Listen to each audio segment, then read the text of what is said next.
Film drama keluarga penguras air mata dari penulis novel terkenal hadir dengan judul Rumah Tanpa Cahaya. Penasaran? Lihat detailnya.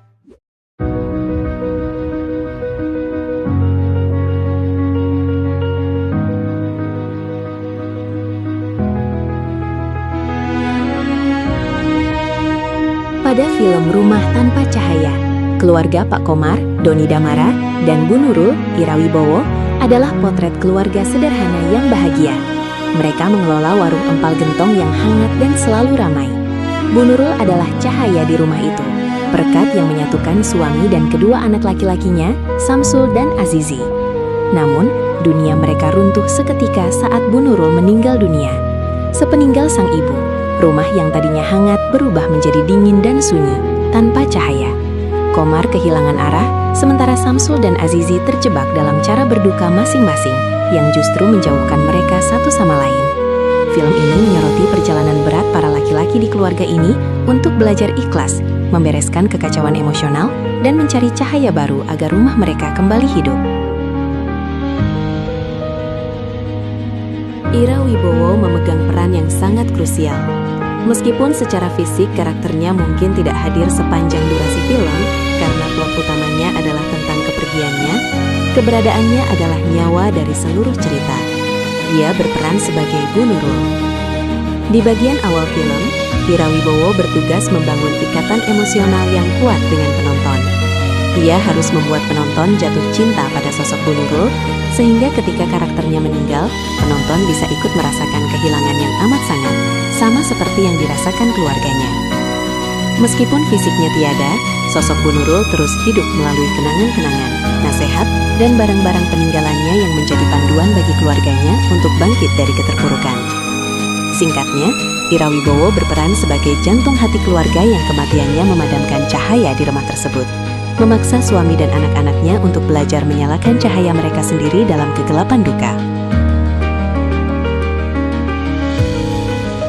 Doni Damara memegang peran sentral sebagai tokoh utama yang harus memikul beban emosional terberat dalam cerita. Dia berperan sebagai Pak Komar. Konflik utama film ini berpusat pada Komar setelah kematian mendadak Bu Nurul. Ia digambarkan mengalami disorientasi hidup. Rumah yang tadinya hangat berubah menjadi tanpa cahaya baginya. Ia kehilangan semangat untuk memasak, kehilangan selera humor, dan kehilangan tujuan hidup.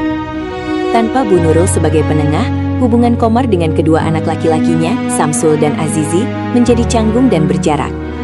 Komar harus belajar bagaimana menjadi ayah tunggal yang bisa merangkul anak-anaknya yang juga sedang berduka dengan cara mereka sendiri. Singkatnya, Doni Damara berperan sebagai seorang ayah yang dunianya runtuh setelah kematian istrinya, dan harus berjuang keras melawan kesepian serta egonya sendiri untuk menyatukan kembali kepingan keluarganya yang tersisa. Ridwan Aganyi memerankan karakter anak tertua yang memikul beban tanggung jawab besar di tengah duka keluarga. Dia berperan sebagai Samsul. Berbeda dengan ayahnya, Pak Komar, yang hancur lebur secara terbuka, Samsul mencoba untuk tetap tegar dan kuat. Ia merasa harus menjadi pilar bagi ayah dan adiknya. Namun, ketegarannya ini seringkali menjadi bumerang karena ia memendam emosinya sendiri terlalu dalam. Samsul seringkali harus menjadi jembatan komunikasi antara ayahnya yang kaku dan adiknya, Azizi, yang mungkin lebih ekspresif atau pemberontak dalam menyikapi kesedihan. Singkatnya, Ridwan Aganyi berperan sebagai anak sulung yang berusaha keras menjadi nahkoda kapal yang hampir karam, sepeninggal ibunya, meski ia sendiri sebenarnya sedang terluka parah.